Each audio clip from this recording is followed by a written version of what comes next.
우리의 모든 것을 아시고 우리의 모든 것들을 이해하시지만 또 때로는 우리의 슬픔과 아픔도 다 아시지만 우리의 죄까지도 아시는 하나님, 그러나 그 죄를 간과하시고 우리를 의롭다 하시며 우리를 늘 새롭게 인도하시는 주님의 은혜에 감사를 드립니다.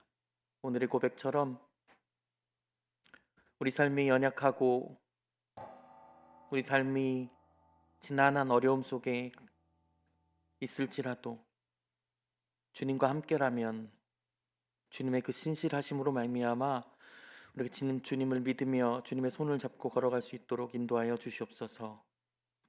우리의 삶의 작은 고백들이 하나님의 나라의 아름다운 재료로 쓰이게 하시고 우리의 작은 용기들로 인하여 하나님 나라가 아름답게 확장될 수 있도록 인도하여 주시옵소서.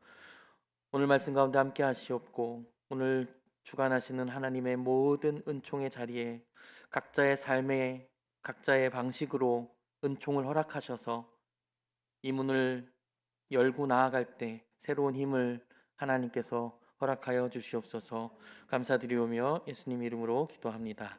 아멘. 우리가 함께 읽은 하나님의 말씀은 에스라 5장 1절부터 5절까지입니다.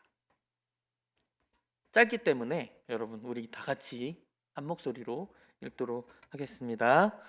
선지자들 곧 선지자 학개와 잇도와 선지자 스가랴가 이스라엘의 하나님 유다와 예루살렘에 거주하는 유다 사람에게 이르렀던 이에 스알디엘의 아들 스룹바벨과 요사닥의 아들 예수아가 일어나 예루살렘에 있던 하나님의 성전을 다시 건축하기 시작하매 하나님의 선지자들이 함께 있어 그들을 돕더니 그때 유브라데 강 건너편 총독 다뜨네와 스탈 보스네와 그들의 동관들이 다 나와 그들에게 이르되 누가 너희에게 명령하여 이 성전을 건축하고 이 성곽을 마치게 하였느냐 하기로 우리가 이 건축하는 자의 이름을 아뢰었으나 하나님이 유다 장로들을 돌보셨으므로 그들이 능히 공사를 막지 못하고 이 일을 다리오에게 아뢰고 그 답장이 오기를 기다렸더라. 아멘. 반갑습니다, 여러분. 안녕하세요. 저는 이한일이라고 합니다. 네, 이제 제 이름 다 아시죠? 네. 찬양팀 너무 감사합니다. 늘 이렇게 금요일마다 시간 일찍 오셔가지고 밥도 잘 못 드시고 찬양 함께 나누어 주셔서 감사드리고 특별히 또 이청복 노동사님 너무 제가 부러워하는 수염 가지셨는데 너무너무 존경스럽고 이렇게 찬양인들을 이렇게 잘하는 분이 계시나 싶을 정도로 늘 존경하는 마음으로 보게 됩니다. 예, 제 마음의 원픽이고요. 네, 또 저는 이제 15년 사역하면서 저렇게 PPT 잘 넘기는 분을 본 적이 없어요. 김설 집사님 주님의 은총의 손, 하나님의 손으로 넘기시는데요. 이렇게 찬양할 때마다 딱딱 제가 신뢰하게 돼요. 다음 PPT가 넘어오겠지. 그러면 뭐 의심하지 않고 바로바로 넘어와서 저희가 은혜의 찬양할 수 있도록 큰 도움을 주시는데 보이지 않는 곳이지만 또 하나님의 일을 하시니까요. 또 이렇게 한데 모여 하나님의 은총을 또 높여드리는 시간이 되는 것 같습니다. 오늘 말씀 제가 오늘 요즘 고민하고 있는 것이 두 가지가 있는데요. 첫 번째는 이제 제가 청년부 신방을 한 80%한 것 같아요. 그런데 이제 살이 찌고 있어요. 지금 어제 그 산티아고 친구랑 영상 통화를 했는데 외국인이신데요. 네 얼굴이 많이 크다. 이렇게 your face is big 이렇게 얘기하더라고요. 그래서 화도 나고 뭐 어쩔 수 없는 것이긴 하지만 또 어젯밤에는 성령에 이끌려야 하는데 편의점에 이끌려서 눈을 떠보니까 엔초와 옥수수 아이스크림 2개를 제가 사는 모습을 보면서 이건 큰일 났다 이런 생각을 하게 됐고요. 두 번째 고민은 나드림교회 와서 생긴 현상인데 말씀 준비가 너무 어려운 거예요. 이거는 저도 아직 풀지 못한 고민인데 그래서 진짜 너무 어렵고 지난주에 3번 설교한 것도 너무 어려웠지만 특히 오늘은 에스라 구약이고 그래서 에스라를 진짜 100번 본 것 같아요. 말씀 어떻게 전해야 될지 어, 솔직한 고백입니다. 설교자가 이런 고백하는 거 처음 보셨죠? 말씀 준비가 너무 어려워서 오늘 말씀 설교를 한다는 느낌보다는 제가 에스라를 읽으면서 느낀 점들을 조금 함께 소소히 나누는 시간으로 생각하며 여러분도 또 매일 성경으로 함께 하고 있지 않습니까? 그래서 함께 또 은혜의 자리가 됐으면 좋겠습니다. 저보다 훨씬 크신 하나님께서 오늘 이 자리에서 여러분에게 각자의 음성으로 말씀하실 줄 믿습니다. 주일날 설교를 3번 했고요. 제 인생의 15년 사역자 인생에서 처음 해본 어른 예배 설교였어요. 주일 어른 예배 설교였고, 그래서 이제 예배가 끝나고 이렇게 어르신들이나 일반 분들이나 오셔가지고 은혜 받았다는 얘기를 많이 해주실 줄 알았는데 그 말보단 돈가스 맛있는데 어디냐, 그리고 오후에는 돈가스 먹은 사진도 보내주시고 저기 300돈에서 10분 넘게 드셨다고. 그래서 돈가스 얘기가 파괴력이 컸구나 이런 생각을 하면서 오늘도 돈가스 얘기로 시작하도록 하겠습니다. 제가 돈가스 너무 좋아해서 부산 여행을 산티아고 친구들이랑 갔었는데 우리나라에서 제일 맛있다고 하는 돈가스 집이 부산에 있거든요. 실제 먹어보니 그렇진 않았어요. 그래서 돈가스 집을 갔는데 톤쇼라고 하는 곳인데 해운대에 있는 광안리에 있는 돈가스 집인데 거기에 이제 온라인으로 띵 하면은 이렇게 아이돌 티켓팅 하듯이 이렇게 클릭을 해야 되는 겁니다. 제가 10시 1초에 클릭을 했고요. 350번 대기를 받았고 언제 밥을 먹었냐면 돈가스를 7시 30분에 먹었습니다. 저녁 7시 30분에. 그러니까 놀다가 제 번호가 가까이 오면 이제 알림을 줘요. 그러면 이제 그 근처로 가서 기다렸다가 돈가스를 먹는 건데 생각보다 실망이었고요. 그래도 톤쇼우는 제 돈가스 중에 탑10 안에 드는 돈가스니까 한번 드셔보시면 좋을 것 같아요. 아니면 저랑 같이 가셔도 좋습니다. 부산입니다. 그런데 제가 7시 반이라는 시간에도 기쁘게 기다릴 수 있었던 이유는 무엇이었을까요? 그것은 바로 350번이었던 제 대기번호가 조금씩 줄어드는 기쁨이 있었기 때문에 그래요. 250번, 230번, 150번, 100번 안으로 들어올 때는 뭐 가슴이 콩닥콩닥 뛰고 얼마나 맛있을까? 얼마나 맛있길래 350번이야? 이러면서 기다리게 되고 그게 카운트다운이 들어갔을 때는 이렇게 너무 기분이 좋더라고요. 제가 기쁘게 기다릴 수 있었던 이유는 바로 대기 시간이 짧아진다는 것을 알 수 있었고 7시 반쯤에는 먹을 수 있다는 기대감이 있었기 때문에 제가 기뻤던 것이죠.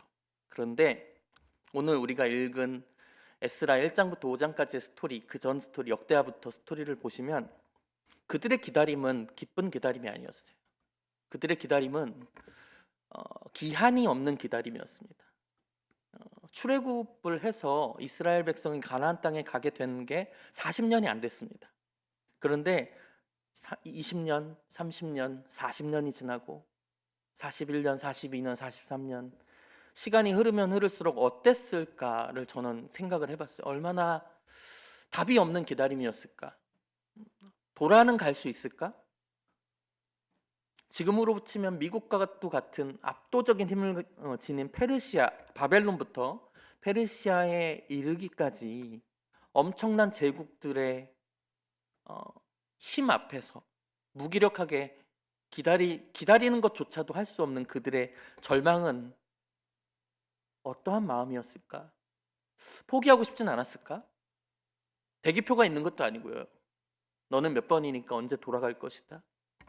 어쩌면 이방 나라의 삶에 동화되어서 그들의 삶이 훨씬 더 안전하고 안락하고 좋았다고 생각하는 사람도 되게 많았을 거라고 저는 상상해 보는데요. 그리고 그런 절망감이 퍼져나간과 동시에 한편으로는 희망을 놓지 않고 때를 기다렸던 사람들도 있었습니다. 왜냐하면 끌려간 곳에도 예언자는 존재했거든요. 에스겔 같이 예언자들의 말씀이나 하나님을 신뢰하고 기다렸던 사람들의 바람대로 드디어 때가 왔다는 것이 오늘 우리가 읽은 본문은 5장이지만 1장 1절에 기록되어 있는데요. 이건 역대하 맨 마지막 장에도 기록되어 있는 장면이기도 하거든요. 한번 화면을 보시고 함께 읽어보도록 하겠습니다. 시작. 바사왕 고레스 원년에 여호와께서 예레미야의 입을 통하여 하신 말씀을 이루게 하시려고 바사왕 고레스의 마음을 감동시키심에 그가 온 나라에 공포도 하고 조서도 내려 이르되. 지금 대형박물관에는 이 칙령이 있어요. 사진을 한번 보시면 저렇게 이제 고레스 칙령이라고 하고 영어로는 키루스 사이러스 실린더라고도 하는 저 원통 같은 곳에 저렇게 쐐기 문자로 이렇게 적혀져 있는 것이죠. 저기엔 각국이 다시 자기 나라로 돌아가서 자기의 신을 예배하라라는 칙령이 들어있는 것. 감사합니다. 그렇게 되어 있습니다.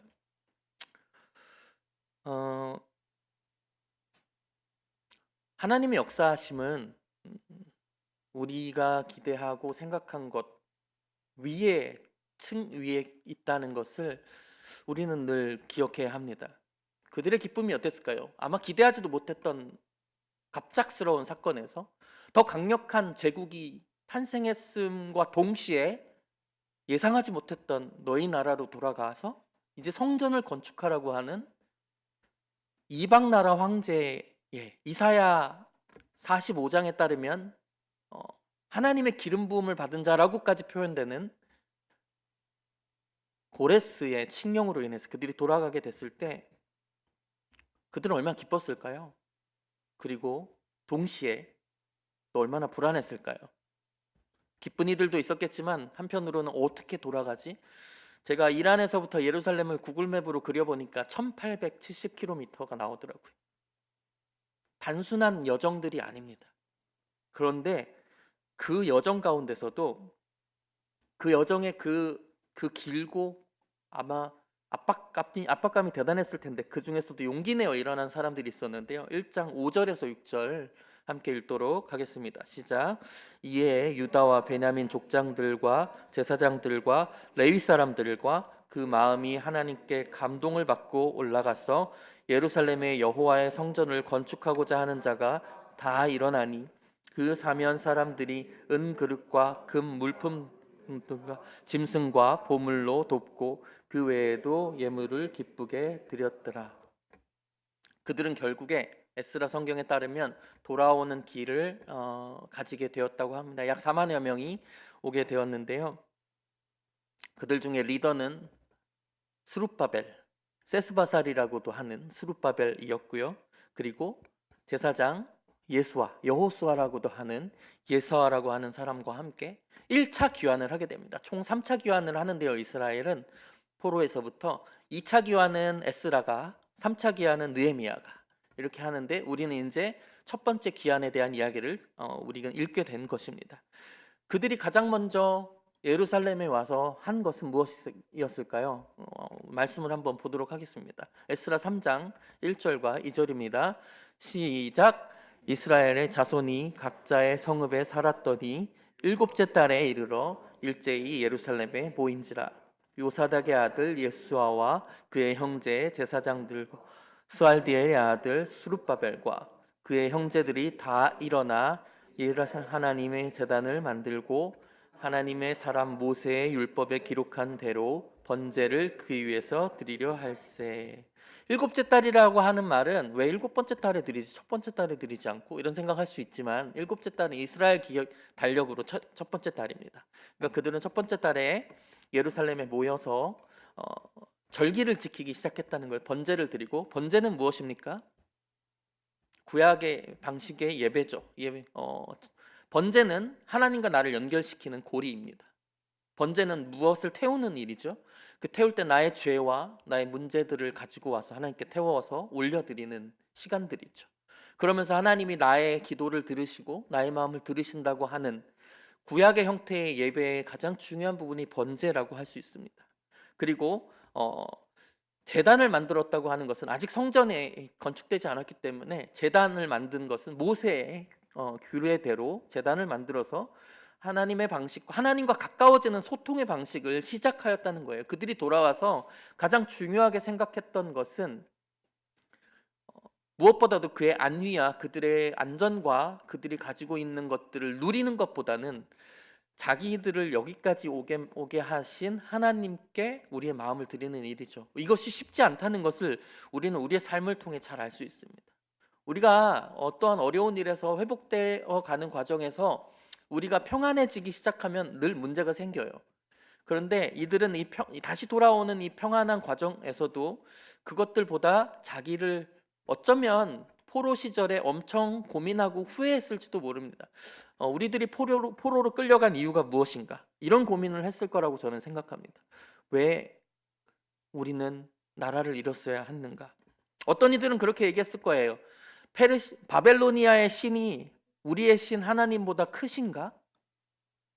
근데 그렇지 않다고 고백하는 이들은 언젠가 우리가 다시 우리의 나라를 회복할 거야. 하나님은 큰 분이야. 라는 고백과 찬양을 함과 동시에 우리의 죄 때문에, 우리의 문제 때문에, 우리가 가진 죄악 때문에 우리가 지금 포로가 되었다라는 사실을 아마도 잘 알고 있었을 거라고 생각합니다. 왜냐하면 이 이후에 공동체들이 구약의 성경들을 편집하고 모으기 시작하면서 담겨진 이 구약 전체의 흐름의 고백 중에 가장 중요한 고백은 후회거든요. 우리의 후회. 우리가 어떻게 잘못했기 때문에, 우리가 어떤 죄악을 저질렀기 때문에 하나님께서 우리를 포로가 되게 하셨고, 그렇지만 하나님 우리를 사랑하셔서 우리를 다시금 돌아오게 하시는 것. 예배의 가장 제1의 원칙은 감사죠. 그리고 두 번째 원칙은 에스라 3장 4절에서 5절에 기록되어 있습니다. 이것도 함께 읽도록 하겠습니다. 시작. 기록된 규례대로 초막절을 지켜 번제를 매일 정수대로 날마다 드리고 그 후에는 항상 드리는 번제와 초하루와 여호와의 모든 기록한 절기의 번제와 사람이 여호와께 기쁘게 드리는 예물을 드리되. 기록된 규례대로 초막절을 지켰다라고 기록되어 있습니다. 지금도 이스라엘의 아파트는 테라스가 크다고 합니다. 왜냐하면 초막절 때 그들은 원래 밖에 나가서 텐트 치고 자야 되거든요. 그런데 밖에 나가는 것이 어려우니까 그 테라스가 길다고 그래요. 그래서 거기서 이제 텐트를 치고 초막절을 아직도 지낸다고 합니다. 그들에게 초막절은 너무 중요한 절기입니다. 초막은 텐트죠. 이스라엘 백성이 이집트로부터 나그네 생활을 하게 되죠. 30여 년 동안, 40년 가까운 세월 동안. 그때 바깥에서 나그네 생활을 벌거벗은 채로 아무것도 가지지 않은 채로 오직 여호와의 구름 기둥과 불 기둥에 의존하여 지내왔던 것을 기억하는, 그것에 감사하는, 우리를 다시 돌아오게 하신 것에 대한, 그러니까 그들에게 굉장히 큰 의미가 있는 거죠. 출애굽한 것처럼 자기들도 지금 페르시아로부터 돌아온 것이니까요. 예배의 두 번째 핵심은 기억이죠. 우리에게 기억이 중요합니다. 이 기억이 얼만큼 업데이트 되느냐에 따라 하나님과의 거리가 가까워지느냐 멀느냐가 차이가 있는 것이죠. 어떤 이들은 감사의 기억이 10년, 15년 전, 20년 전인 경우도 있을 수 있어요. 그런데 그것이 최신 것으로 업데이트 되어가는 과정에 있는 거죠. 이스라엘 백성은 초막절을 지내면서 그들의 조상의 기억에 감사의 예배에서 이제 자신들이 돌아오게 된 것에 대한 감사의 예배로 초막절을 지내기 시작했습니다. 선조의 고백에서 자신들의 고백으로 경험이 업데이트 되는 것이죠. 이 과정을 통해 그들은 하나님이 언제나 함께 하셨고 하나님이 우리의 구원자 되심을 아마 고백했을 겁니다. 그런데 얼마 지나지 않아 문제가 생깁니다. 이제 에스라 4장으로 넘어가는데요. 4장은 이렇게 기록되어 있는데요. 이것도 함께 읽도록 하겠습니다. 1절 2절입니다. 시작. 사로잡혔던 자들의 자손이 이스라엘 유다와 베냐민의 대적이 듣고 스룹바벨과 족장들에게 나와 이르되 우리도 너희와 함께 건축하게 하라. 우리도 너희같이 너희 하나님을 찾노라. 아수르 왕 에살핫돈이 우리를 이리로 오게 한 날부터 우리가 하나님께 제사를 드리노라. 같이 건축하자고 하면 오케이 하고 인부도 중요하니까 같이 건축하면 얼마나 좋았을까요? 근데 우리가 성경 읽어보면 이들이 거절했다고 그랬거든요. 스룹바벨이. 유다와 베냐민의 대적들이라고만 표현되어서 우리가 잘 알지 못하고 넘어갈 수 있지만, 이들은 사실은 북이스라엘 사마리아 지역에 분포해서 살고 있었던, 그 당시에 이제 북이스라엘이 먼저 멸망하면서 거주자들의 혼혈 정책으로 인해서, 특별히 피가 섞이고, 지금은 혼혈이 뭐 중요하지 않죠. 그렇지만 그 당시에 유대인들에게 이 피가 섞인다는 것은 굉장히 중요한 이슈였던 것이죠. 그리고 나서 정통성을 잃어버린 사람들이 그 피가 섞이는 것뿐만 아니라 문제는 종교가 섞였다는 것이 가장 큰 문제라고 할 수 있습니다. 그래서 그들은 종교 혼합주의를 가지고 있었어요. 우리가 좀 설명을 돕기 위해서 열왕기하 17장을 좀 읽어볼 필요가 있는데, 24절에 이렇게 기록되어 있습니다. 함께 읽겠습니다. 시작. 아수르 왕이 바벨론과 구다와 아와와 하맛과 스발와임에서 사람을 옮겨다가 이스라엘 자손을 대신하여 사마리아 여러 성읍에 두매 그들이 사마리아를 차지하고 그 여러 성읍에 거주하니라. 또 다른 구절이 있는데요. 33절과 34절입니다. 이것도 함께 읽겠습니다. 이와 같이 그들이 여호와도 경외하고 또한 어디서부터 옮겨왔든지 그 민족의 풍속대로 자기의 신들도 섬겼더라. 그들이 오늘까지 이전 풍속대로 행하여 여호와를 경외하지 아니하며 또 여호와께서 이스라엘이라 이름을 주신 야곱의 자손에게 명령하신 율례와 법도 율법과 계명을 준행하지 아니하는도다. 아멘. 여호와를 섬기는 것은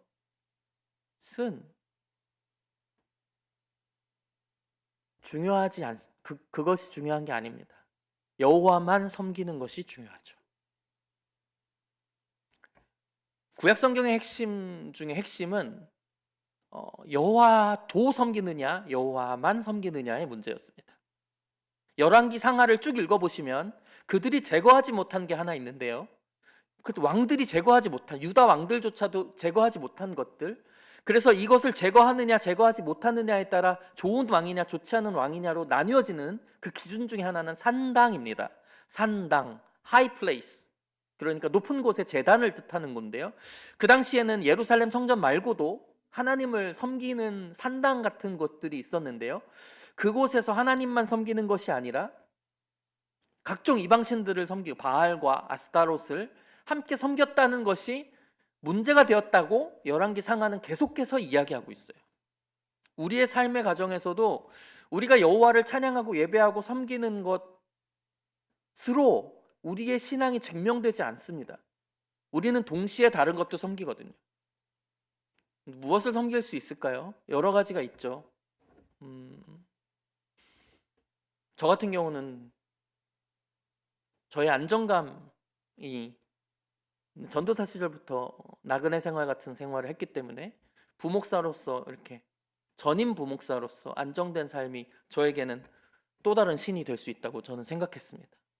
어떤 이들에겐 자녀가 신이 될 수 있다고 저는 생각합니다. 어떤 이들에겐 배우자가, 어떤 이들에겐 너무나 진부한 이야기지만 진짜 떼어낼 수 없는 돈이, 안정감이, 나의 삶의 터전이, 물론 그것을 버리라는 얘기는 아닙니다. 하지만 어느새 우리 삶에 틈타고 들어와 너 하나님도 잘 섬기고 있는데 도를 조심하셔야 되죠. 혼합주의. 그들이 지금 왜 가까이 오려고 했던 걸까요? 어쩌면 그들의 삶의 터전을 방해하는 세력이라고 이 돌아온 사람들을 생각했을지도 모릅니다. 하지만 그들이 함께하지 않았던, 분명히 도움이 됐을 것임에도 불구하고 그들이 거절했던 것은 아마 이것을 배제하고 싶었기 때문이라고 저는 생각합니다.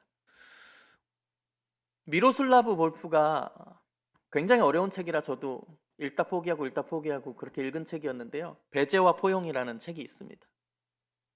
우리는 포용의 시대를 살고 있지만 우리가 선 그어야 할 배제의 영역도 반드시 존재한다. 특히 나 자신의 신앙의 고백의 영역에서는 우리는 배제가 필요하다. 이렇게 이야기하고 있습니다. 그들은 지혜롭게 돌아온 사람들은 배제하였고 하나님께 예배드렸습니다. 근데 문제가 생겼습니다. 이것이 우리의 삶에서 굉장히 익숙하지만 정말 너무나도 힘든 문제입니다. 그들이 방해를 시작하거든요. 방해를 시작하고 뇌물을 줘서 공사를 방해하고, 그리고 결국에는 그 페르시아로 편지를 보내서 공식적으로 성전 건축을 중지시키는 일들이 벌어집니다. 그리고 이제 4장 마지막 절에서 5장 1절로 넘어가는 거예요.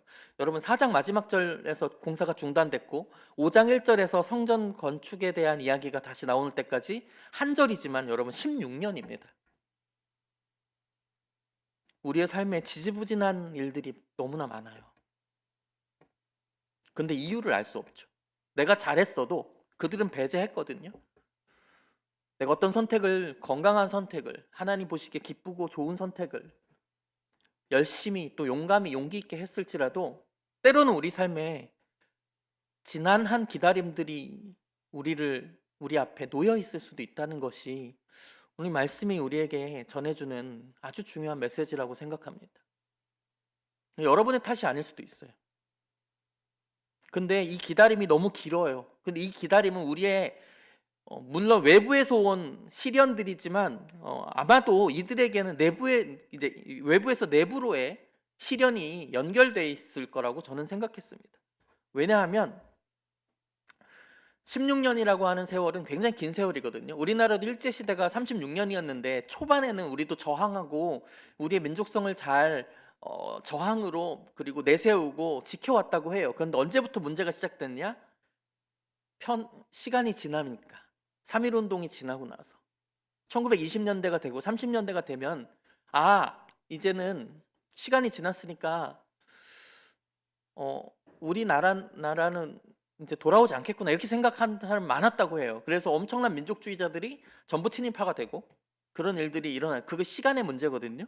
아마 이들도 그랬을 거라고 생각합니다. 왜냐하면 학계 1장 9절에 이렇게 기록되어 있거든요. 이거는 화면만 띄워주시고 제가 읽어드릴게요. 너희가 많은 것을 바랐으나 도리어 적었고 너희가 그것을 집으로 가져갔으나 내가 불어버렸느니라. 만군의 여호와가 말하노라. 이것이 무슨 까닭이냐. 내 집은 황폐하였으되 너희는 각각 자기의 집을 짓기 위하여 빨랐음이니라. 아마도 그들의 내면과 삶에서 이제 슬슬 이제 적응하고 집도 이제 아마 구했을 거고 이제 터전의 안정이 시작되었을 거라고 저는 생각합니다. 그러니까 지속되는 이 어려움이 나의 문제가 아니고 외부의 문제이기 때문에, 외부에서 나에게 전해진 문제이기 때문에 내 마음을 놓게 된 것이죠. 근데 이러한 사람도 있었지만 오늘 우리가 읽은 이 본문에 그렇지 않은 사람들이 있었다는 것을 우리는 알 수 있습니다. 그 중에서도 아주 소수의 사람들이 주님을 신뢰하고 16년이 지난 시간임에도 불구하고 하나님을 기대하고 기다렸던 사람들이 있다는 것, 그것은 바로 선지자들부터 시작되는 것인데요. 에스라 5장 1절 2절 우리가 아까 읽었지만 함께 읽어보도록 하겠습니다. 시작. 선지자들 곧 선지자 학계와 id도의 손자 스가랴가 이스라엘의 하나님의 이름으로 유다와 예루살렘에 거주하는 유다 사람들에게 예언하였더니 이에 스알디엘의 아들 스룹바벨과 요사닥의 아들 예수아가 일어나 예루살렘에 있던 하나님의 성전을 다시 건축하기 시작하매 하나님의 선지자들이 함께 있어 그들의 돕더니. 여기서 두 부류의 사람들이 나오는데요. 하나는 선지자고요. 하나는 선지자 집단이고 하나는 리더 집단이죠. 스룹바벨과 예수와 같은 사람들. 다른 사람들은 지지부진하게 삶을 살고 있었는데 왜 이들은 알고 있었던 걸까요? 예언자가요. 여러분, 하나님 로봇처럼 빵 때려서 넌 이제 예언자야. 그럼 그때부터 막 하나님의 지식이 막 들어와서 예언하고 로봇처럼 그렇게 예언하는 사람들이 아니거든요. 예언하다라는 뜻은 앞을 보는 사람이 아니고 예금할 예자를 써서 말씀을 말씀을 받은 사람들을 예언자라고 하는 겁니다. 가장 먼저 이것이 하나님의 말씀인지 아닌지를 분별할 수 있는 분별한 마음이 있어야 되는 것이고요. 깨어 있어야 합니다. 그리고 언제 마치 엘리야가 가장 맑은 하늘에서 구름 작은 한 점 보고 하나님께서 비를 내리신다는 그 확신 때문에 그 구름 한 점에 뛰어내려가서 아합 왕한테 가서 비가 온다고 얘기했던 것처럼 깨어있어 작은 구름에도 반응하는 이들이 있었기 때문에 그들은 성전을 건축할 수 있는 용기를 가지게 된 것이죠. 그리고 스룹바벨과 예수아와 같이 그 16년의 세월임에도 불구하고 선지자의 말씀 한마디에, 선지자의 말씀 모두가 예스하고 들은 거 아닙니다. 예언서를 보면, 열왕기 상하를 보면 예언자들은 엄청 많이 핍박받았어요. 그렇지만 예수아와 스룹바벨은 그렇게 생각하지 않았습니다. 하나님의 뜻이라고 생각했고 다시금 성전을 지으려고 몸을 움직였습니다. 그때 다시 방해하는 세력이 일어나기 시작하죠. 에스라 5장 3절입니다. 힘드실 것 같아서 제가 읽어드리도록 하겠습니다.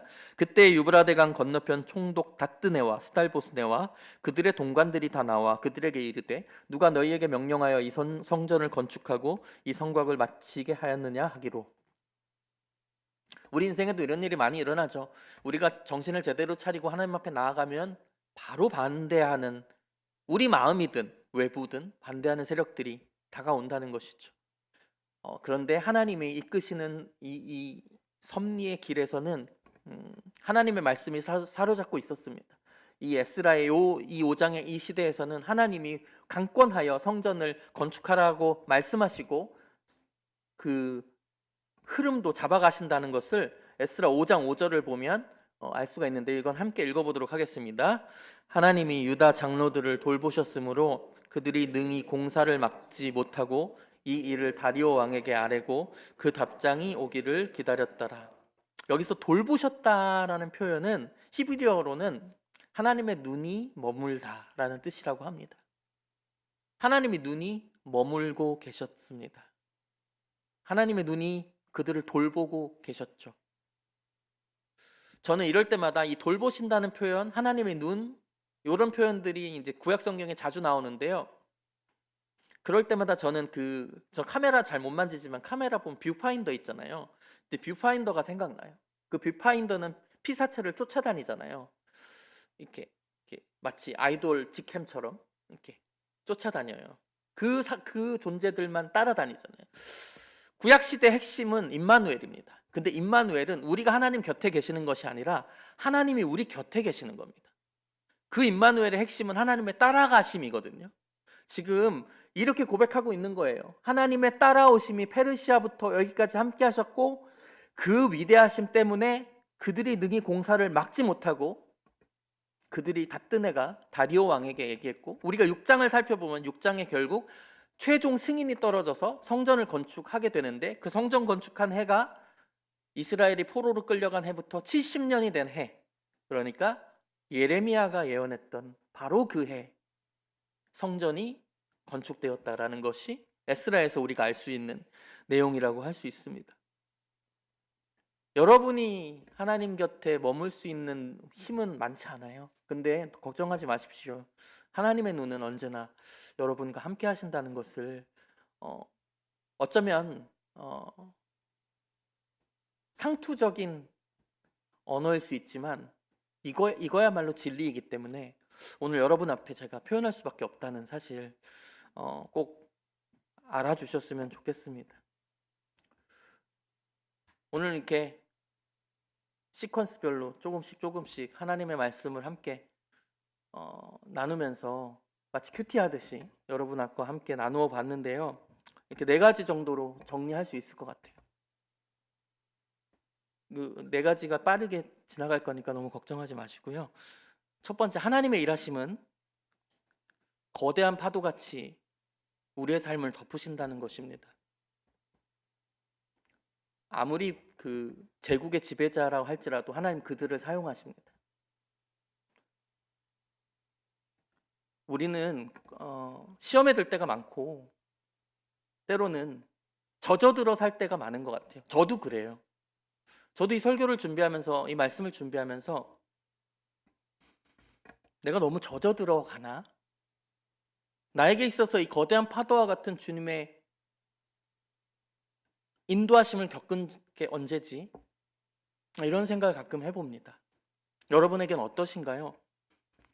하나님의 일하심을 아까 우리 찬양 인도자께서도 말씀하셨지만 하나님의 일하심이 우리가 보이지 않는다고 할지라도 그것을 우리가 신뢰할 수 있는 것인가? 우리가 한 걸음 더 내디딜 수 있는 것인가? 그리고 결국 이 땅을, 이 공동체를, 우리의 가정을, 나의 삶을 휘몰아 가실 것인가에 대한 고민을 이 에스라를 통해서 해보면 좋겠습니다. 결국 하나님은 70년 만에 이루어 가셨습니다. 예언자들이 예언한 그대로 역사를 만들어 가신다는 것을, 그것이 고레스라 할지라도 다뜨네라고 할지라도 다리오라고 할지라도 도구로 삼으시는 하나님의 놀라운 거대한 파도와 같은 그것이 우리의 삶을 이끌어 가신다는 것을, 여러분의 삶에도 그것들이 계속해서 고백되기를 소망합니다. 두 번째로는 때로는 잘 나가는 것 같은 하나님의 약속하심에도 방해 세력이 존재할 수 있다는 것. 이유를 알 수 없는 기다림들이 우리 가운데 있을 수 있다는 것이죠. 우린 이렇게 자책할 수 있어요. 내가 잘못해서 그런가? 내가 죄를 져서 그런가? 내가 어떤 문제를 일으켜서 그런가? 하나님 마음에 드시지 않는 행동을 해서 그런가? 나한테 왜 이런 일이 일어나지? 나한테 왜 문제가 생기지? 나는 왜 이렇게 힘들어하지? 그런데 때로는 이유를 알 수 없는 시련과 어려움이 우리에게 있을 수 있다는 거예요. 저도 그것 때문에 한참 고민을 많이 했어요. 제 삶에도 그런 일들이 꽤 많았거든요. 근데 이제 목사로 이제 살아가면서 조금은 가정이 안정됐지만 저희 가정은 하나님이 하셨다고 하기엔 좀 그렇지만 많은 시련들이 있었어요. 질병의 고통이, 그리고 가난의 고통이, 그리고 가정의 여러 문제들이 몰아칠 때마다 저희 어머니가 늘 하시던 말씀이 있어요. 내가 하나님께 더 나아가지 못해서. 근데 저는 그렇게 생각하지 않았습니다. 우리는 많은 이들이 함께 모여 사는 이 삶이라는 공간, 이 세상, 이 세계 속에서 우리는 때로는 우리가 생각하지 못한 시련들이 우리에게 불어닥칠 수 있다는 것을 기억해야 합니다. 그때 우리가 할 수 있는 것은 기다리는 거죠. 신뢰하는 겁니다. 그 신실하심을 바라는 거죠. 안 되면 와서 떼써야 합니다. 마치 예레미야가 하나님 앞에 그렇게 떼를 썼던 것처럼, 떼를 쓰고 다시는 전하지 않겠다. 예레미야 20장 9절이죠. 다시는 당신 안전할 거예요. 하다가도 또 가슴이 불붙는 것 같아서 와서 하나님 말씀을 전하기도 했던 그 예레미야처럼 하나님 앞에 나아가서 부르짖어야 한다고 저는 생각합니다. 그리고 안 되면 도움을 청하고, 안 되면 목사님에게 찾아가고, 그렇게 몸부림치면서 기다리면 아마도 제 소망으로는 주님은 오늘 이 놀라운 역사하심이 에스라서에 담겨 있던 것처럼 함께 하실 하나님의 역사하심을 만날 거라고 저는 생각합니다. 세 번째로, 특히 이 다드림교회 같이 좋고 안정된 교회 성도님들에게 꼭 필요한 말씀이라고 생각합니다. 우리 삶의 이 스테이블함 속에 가장 필요한 건 어쩌면 번쩍거리는 하나님의 말씀이지 않을까? 마치 16년의 기다림 속에서 그렇게 학개와 스가랴 같은 번쩍거리는 말씀이 그들을 깨워냈던 것처럼 우리의 삶에도 하나님께서 이루고자 하는 일들이 있으실 거라고 생각합니다. 이 다드림 교회 여러분을 통해서, 그리고 여러분의 가정에 여러분을 통해서 이루시고자 하는 하나님의 놀라운 일들이 있을 건데 그것이 묻혀 있을 수도 있겠다. 그러나 언젠가는 때가 되면 하나님께서 번개와 같은 말씀으로, 이제는 우리에겐 성령님이라는 좋은 선물이 우리 안에 있지 않습니까? 성령님께서 번개처럼 그것을 알아들을 수 있는 깨어있음이 우리에게 필요하겠다. 그리고 우리는 말씀을 볼 수 있지 않습니까? 성경을, 그리고 찬양을 통해서, 성도들의 나눔을 통해서, 큐티를 통해서, 그리고 목사님의 설교를 통해서, 또 여러 가지의 또 신앙 서적이나 여러 가지 말들을 통해서 우리는 번뜩거리는 하나님의 말씀을 마주할 수 있는 기회들이 있습니다. 그럴 때 그 하나님의 음성에 정신이 번쩍 드는 그런 인생이셨으면 좋겠습니다. 마지막으로는 아까 우리가 마지막에 말씀 나눴던 것처럼 하나님의 눈은 언제나 여러분 곁에 계시다는 것, 그 신실하심을 신뢰하는 것, 몸으로 기억하는 것, 그것이 우리에게 너무나 필요한 에스라를 통해 우리에게 주시는 말씀이라고 생각했습니다. 오늘 말씀을 마무리하면서 제 고백을 좀 하면, 말씀 준비가 너무 어려웠어요. 왜 그랬을까를 더 많이 생각했던 것 같아요. 설교를 준비하는 것보다 왜 내가 이 말씀 앞에 더 진실하게 다가가지 못하는 거지? 왜 점점 거리가 멀어지지? 그리고 설교를 준비할 때 목요일인가? 수요일인가요? 아무것도 가지지 않았던, 이제 월급 60만 원이었던 2011년에 전도사였던 제가 성경을 읽던 모습이 떠올랐어요.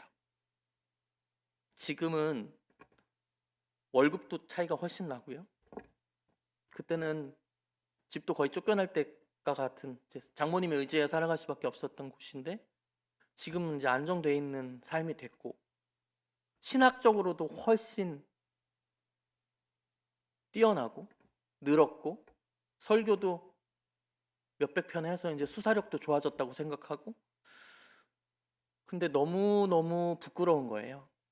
그때 제가 하나님과 성경을 마주할 때 가졌던 제 마음은 지금과 같지 않다라는 생각이 들었습니다. 저는 언젠가부터 안정적이었고, 언젠가부터 그래프가 높낮이가 많지 않은, 그것을 바라며 사는 사람이었던 것 같아요. 우리 가정이 좀 안정적이었으면 좋겠다. 근데 어느새 젖어들어 마치 혼합주의가 된 것처럼 제 안에 하나님도 섬기는 제 모습을 설교를 준비하면서 발견한 것 같습니다. 여러분은 어떠신가요? 여러분, 이제 성전을 우리는 어디서 만날 수 있죠? 고린도전서 3장 16절에는 이렇게 기록하고 있습니다. 이제 너희들이 성전이다. 왜냐하면 예수 그리스도께서 피값 주고 사신 너의 그 몸, 다시 살게 된 너의 몸에 성령이 들어갔기 때문에 이제 너의 몸이 성전이다. 저는 그 책이 생각났어요. 옛날에 너무 많이 읽어서 진짜 외울 정도의 그림책, 내 마음 그리스도의 집이 떠올랐습니다. 저는 문만 휘황찬란한 사람이었던 거죠. 그 문을 열고 들어가면 문제가 시작되고 있었다는 것을 어쩌면 이 좋은 다드림교회에 와서 깨닫지 못하고 2개월을 지나왔던 것은 아닌가, 이런 생각을 해봤습니다. 여러분은 어떠십니까? 평안한 다드림교회에서 평안하게 살고 계십니까? 그 샬롬의 주체가 하나님이십니까? 아니면 여러분이 가지신 그 어떠한 믿을 만한 어떠한 것입니까? 그럴 때 우리 속에, 우리 마음에 있던 성전은 조금씩 낡아가고, 창고와 안방과 주님이 거하셔야 될 그곳은 청소가 되지 못한 채 살고 계시지는 않으신지 우리 한번 돌아보면 좋겠습니다. 에스라의 성전 건축처럼. 예언자 한 명, 요엘은 이렇게 이야기하고 있습니다. 찢어야 할 것은 너의 마음이다. 우리 마음의 성전을, 예수님께서 피값 주고 사신 이 성전을 아름답게 세워가는, 그것이 한 몸 한 몸 한 몸이 되어 우리는 성전의 복수가 되어 이 교회를 이루고 있지 않습니까? 주님께서 이루실 아름다운 놀라운 역사하심에 참여하기 위해 우리의 성전을 조금씩 청소하고 만들어가는 그러한 2025년의 마지막의 나날들이 되었으면 좋겠습니다. 함께 찬양하며 나아갈 텐데, 오늘 우리 함께